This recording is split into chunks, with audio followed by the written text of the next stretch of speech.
Welcome once more to cleverroy.com. I'm here to share with you a story of a woman who actually lamented and explained what her past cost to her. And this past has actually cost her not to get married on time. However, she was only able to get married when she was 50 years. And I trust that this is something everyone, every young girl, and every woman should learn from.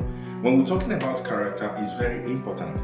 And this is about character, this is about culture, this is about value, which I also talked about in the previous video where I was talking about the issues with regards to value, the issues with regards to girls of then and girls of now. But this story I'm going to share with you is about then, not even now. And you will see how a character actually affected her from getting married on time. And just sit back, relax, grab a cup of coffee or water, and you can actually learn from what this woman have to say. Ayodeji Tolulope Adebute.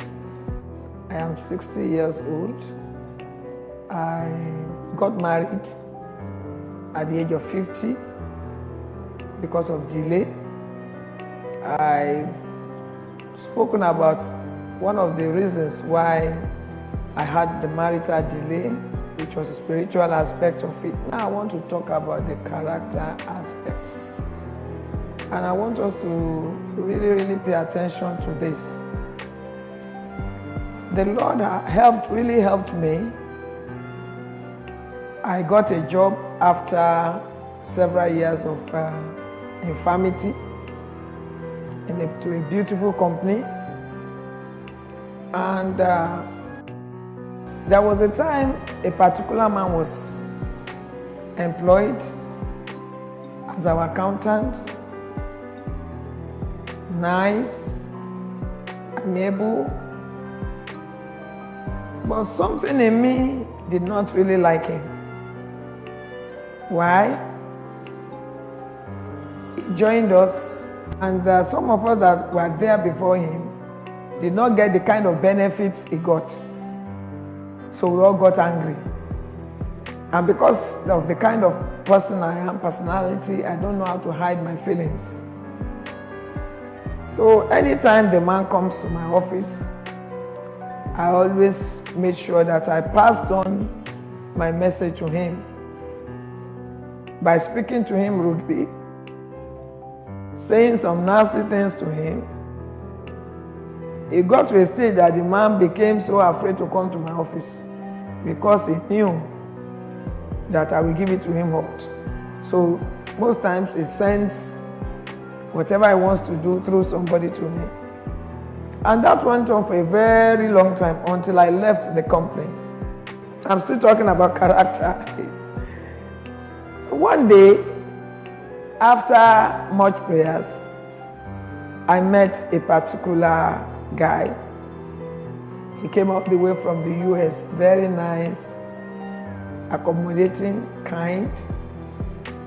And he told me that time that what I wanted was marriage.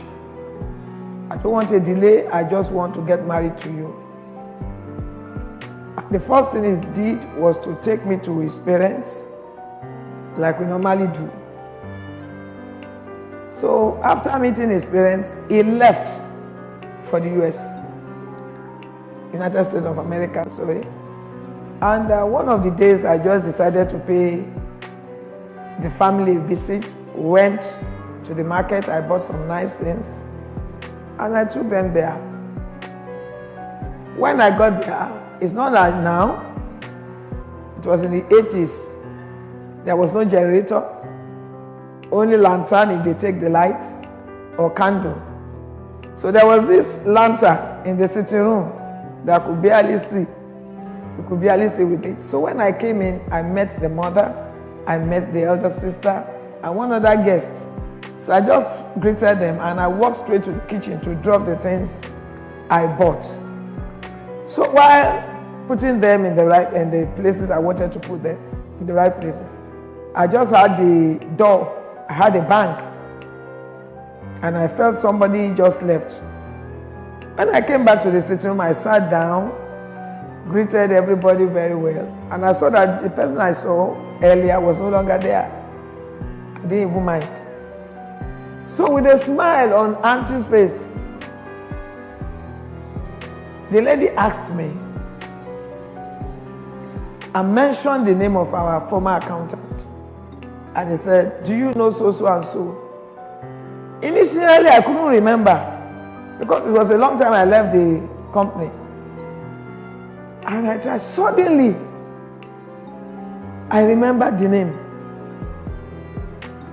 And I smiled. And with smiles on my face, I began to pour accolades on the man. I know him, very nice man, kind, wonderful. We were friends. I told a series of lies. And the sister was kept on looking at me. And she threw the bombshell. Said that was the person sitting here when you entered the house. And do you know what she said? What he said? I said, no, man. He said it in Yoruba, I will interpret. Where did you see this person? Bolotiri Enitegbe Wole. And so she replied that that's the person Femi wanted to marry. That he brought her home. Said that one. More rara, fire. You want Femi to marry that? I don't have hand in this, so me lower ninu. Femi to marry, you don't know this lady? This one cannot stay in our family. And he left. Immediately the sister said that, my heart sank. I knew I had shot myself in the leg. But there was nothing I could do. So I started smiling. It wasn't like that. This and that and that. And the mama spoke. The mother. I said, so you are like this and you are pretending. That was the end of that relationship. Nothing I did not do. I cried to God. I prayed. Before long, they called him and they told him a lot of things. Even the ones that were not even there dead. The guy came home. I tried to make amends. But the parents had already prevailed against him. And that was how I lost out completely. That's why I always tell people, let's be mindful of our character. Especially we that are looking up unto God for a relationship. Because you don't know where you will go. You don't know the person you will meet that will have a say in your relationship. Another thing happened. I'm talking about character. After that, I kept on praying. And that time I had already given my life to Christ, but not yet broken. There was this time I fasted for a long time. I think it was 7 days. Crying to God for a life partner. And my spiritual mother said, on the 7th day I should come over to her place for her to agree with me in the place of prayer. That God told her, I will answer you. I was overjoyed. So on the 7th day, I went there. I hadn't broken my fast. So when I got to her house, she prayed her heart out. I knew God had already answered by the way she prayed. She prayed her heart out. On my way back, still joyous, with that confidence that God has answered me, that I was going to get married that year or a year after. I entered this popular vehicle called Danfo. As I sat inside, I can't really remember whether it was, there is a lot of changes about our money. Maybe it was 1 naira or 10 naira, I can't remember. But I knew he was supposed to give me 50 kobo change. And when he gave me that change, the money was torn. And I looked at the man. I pleaded. I said, Oga, if 50 naira you give me is torn, can you help to change this 50 naira? The man replied me with something that shook me. He made a statement that angered me.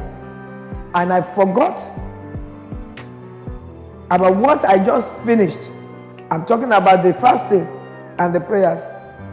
He made a statement in Yoruba. I will interpret too. Ṣé ayé ẹ ṣó dájú owó tó yá yìí lọ? That is my life better than the turn money? It was as if I have never had such in my life. The devil turned it and re-echoed it in my ears. I sat down very well in that damn phone. And I looked at the conductor in the eye. And I said, conductor, look at me very well. You know when you have anointing without sense, you cannot control yourself. I looked at the conductor and I rained curses, I rained abuse on him. I told him at a point that, look here, you know when you have, and like I said, I even mentioned my name, I mentioned my address to the conductor. That look at me very well. Within the next 7 days, this is where I live. This is me. In the next 7 days, if this and this does not happen to you, that it means I'm not born of my father. Everybody started begging me in the bus. The more they were begging me, the more I got, the angry I got. I began to rant. I was uncontrollable. The anger was just coming. To the extent that it got to a stage, the driver had to park. And they were begging me. Suddenly, an elderly man came and asked what the matter was. And I told him my experience. And the man scolded the conductor and the other people joined. They scolded and they begged me and pleaded. So I entered, we all entered the vehicle back. Some other people even volunteered to give me the extra 15 naira. People were bringing out 15 naira. Take. I said I didn't want. The conductor said I should take the whole money back. I said I didn't want. But because I didn't want to prove stubborn, I took back my change. When I got down at Ogba, I went to Ijudata at Ogba bus stop. And I entered a vehicle going to Ojota to go back home. I heard a voice loud and clear in my ears. Well done, my faithful servant. You have shown everybody that you're a great evangelist. You have brought people into my kingdom with your character. See the way you behave. Will people hear you out if you stand to preach to them?